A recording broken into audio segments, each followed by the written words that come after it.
ബ്രഹ്മിയുടെ പൊടി അത് വല്ലാതെ അത് കഴിക്കും. അപ്പോൾ കുറച്ചിട്ടിട്ട് പിന്നെ അതാണ് മിക്സ് ആക്കിയിട്ട് ഫ്ലെയിം ഓൺ ആക്കിയിട്ട് അതാണ് കുറുക്കുക. കുറച്ച് നെയ്യ്, പിന്നെ ശർക്കരപ്പാനി, പിന്നെ നട്ട്സ് എന്തെങ്കിലുമൊക്കെ, ഇതിലേക്ക് ബദാമും പിസ്തയും പിന്നെ ഏലക്കാപ്പൊടി, പിന്നെ നെയ്യ് ചേർത്തിട്ട് കുറുകി വന്നാൽ വേറെ പാത്രത്തിൽ നെയ്യാക്കിയിട്ട് ഒഴിച്ചിട്ട് പിന്നെ അതാണൊക്കെ മതി. ഇതിന്റെ പേരാണ് അല്ലേ? എന്താ ഇതിന് പേര് കൊടുത്തിട്ടുള്ളത്?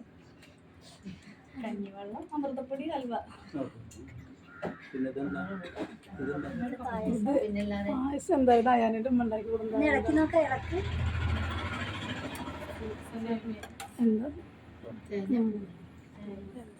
അടുത്ത പാത്രത്തിൽ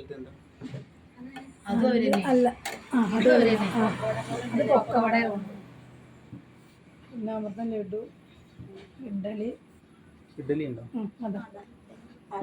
പിന്നെ അട, അത് കേക്കല്ലേ. പിന്നെ ദോശ ഉണ്ട്. അമൃതം പൊടി എല്ലാത്തിലും ഉപയോഗിച്ചിട്ടുണ്ട്. എല്ലാത്തിലും അമൃതം പൊടി, കൂടുതൽ അമൃതം പൊടി അല്ല എല്ലാവരും ഉപയോഗിച്ചിട്ടുണ്ട്.